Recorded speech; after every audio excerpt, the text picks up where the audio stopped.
Gojo Satoru versus the big three. 弱いもん Oh, brother. This is honestly going to be one of the more fun popular topics I do, as it'll give me time to explain why Gojo is not as strong as people think, along with going over how strong Jujutsu Kaisen is in general. Since not only do we have the Gojo Glazers, but we have people who think that Jujutsu Kaisen unironically caps at Mach 3. If y'all want versus battles related with Gojo, or just any characters you'd like to see scrap in the next one, let me know down below. Let's not waste any more time, ladies and gentlemen, and just get into why this man Gojo sucks. I'm just kidding. Kinda. Now, Gojo Satoru is regarded as the strongest modern sorcerer who's known for his infinity ability. Whoa, I learned. What's infinity? Well, viewer, I'm glad you asked. Infinity is essentially Gojo creating a space between him and his opponent where the closer they get to him, the further the distance will be. And he has this on passively. Originally, he didn't, but then he trained to have it on passively. And this is why people find Gojo to be so OP, or is regarded as one of the strongest anime characters ever, because you can't even hit, bro. However, he can't hit people while having this on, as the closer they get, the more distance it creates. So he's gonna have to turn it off if he wants to do any significant damage to the big three.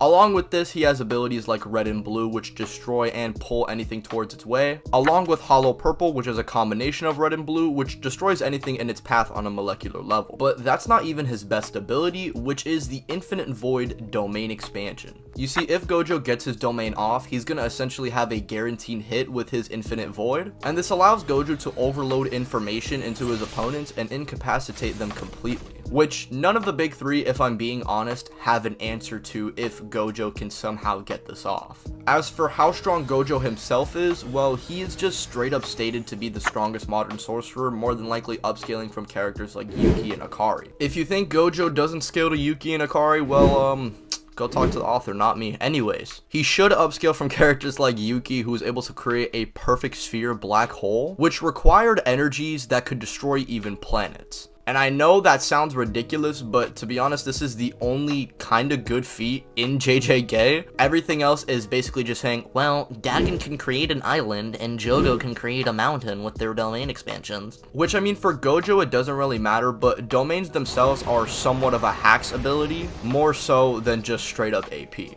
But you know, I'm gonna get those nerds in the comments. Well, domains are actually created from the user's cursed energy, and obviously the cursed energy should scale to the user. Yeah, I get it. Point is, this is the best feat in JJK, so you know what? I'm just gonna give Gojo the benefit of the doubt here. And like I said earlier, he should upscale from Hikari, who's able to avoid a point-blank lightning blast to the face by sacrificing his arm, and calculations have this feat at over Mach 4000 or in the massively hypersonic plus range. And the planet calc might be pretty shaky, but honestly, this tier of power might not even be inconsistent for at least Gojo and Sukuna, since it's said that Sukuna can destroy the world. For this video, again, I'm going to be giving Gojo the benefit of the doubt here, as it doesn't really matter. Now, when talking about the big three and their scaling, I feel like it's very cut and dry, especially when regarding their endgame level powers. In both One Piece and Naruto, we have characters who Luffy and Naruto would both go on to surpass, who are capable of destroying planets to maybe even reaching those star level tiers of power.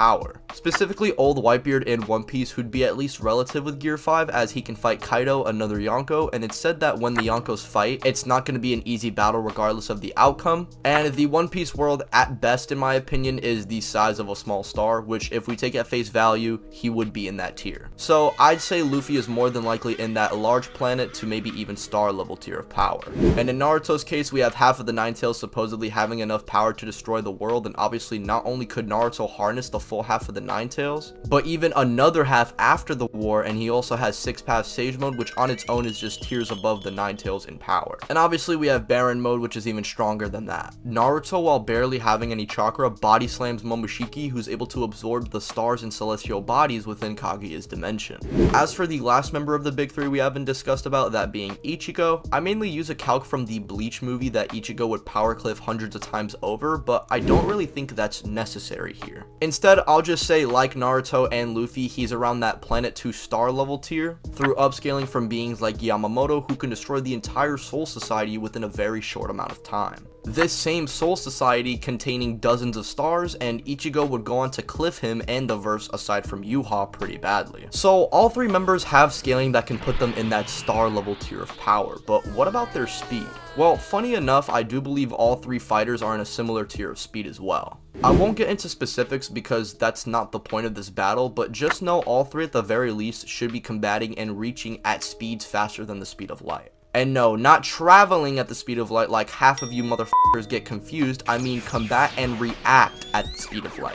Luffy, Naruto, and Ichigo have all evaded light speed attacks before their big transformations, or even when the power cliffing began in their respective series. Because funnily enough, all 3 verses have crazy power cliffs around the later parts of the series. So given their transformations and multipliers of said transformations, they should all be faster than light. As for their abilities, Luffy's main notable ones are Gear 5's Toon Force power, his advanced Haki that allows him to negate durability, hit through defenses without even touching his opponent, and see into the future. Blunt attacks for the most part don't work on him due to his body being made of rubber, and Luffy himself in Gear 5 can grab intangible things like lightning, and if opponents are far weaker than Luffy, then he could just flex his Conqueror's aura and knock him out. As for Naruto, well, his main abilities pretty much consist of him jumping his opponent with Shadow Clone, Spam Rasengan, and Rasen Shuriken, which ignore durability, and that's about it. But after the war, he has shown the ability to use things like Magnet and Lava Release, which would allow him to incapacitate his opponents, along with having things like Precog with Sage Mode, can resist Mind Hacks, Regeneration, and other chicken nugget things like having all 5 basic chakra natures. He does have a lot of other crazy abilities, but these are the main ones to know.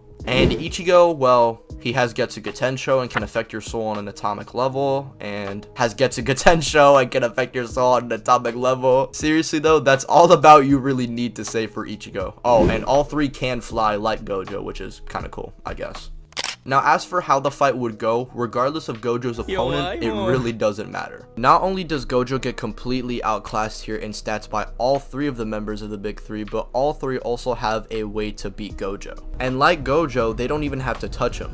You see, if Gojo were to try and attack Luffy and Ichigo, if they were to just flex their spirit aura, they'd pretty much just crumple Gojo on the spot. Luffy would do it with Conquerors, while Ichigo would just do it with spiritual pressure. Meanwhile, Naruto could harm Gojo by using Frog Kata, as it allows Naruto to freely manipulate nature energy, which is just energy all around Naruto. So it would be just him throwing a punch like how he did in the Pain Saga, only now it would just one-shot Gojo. He's not fast enough to get his domain off, and even if he somehow gets off Hollow Purple, Naruto and Ichigo can just smack that away, while Luffy would just weave this with his Future Sight and hit Gojo with an advanced Conqueror's Punch. Gojo unironically loses to 2 out of the 3 members by shitting himself, while the other one just uppercuts the air and one-shots him. I'm sorry for the Jujutsu Kaisen fans who came to this video thinking that Gojo was just gonna be universal, have inaccessible speed, and just body slam all 3 of them. Unfortunately, that is not how it works around here. I am not biased, and I'm powerful, so Gojo gets body slammed. Stay mad,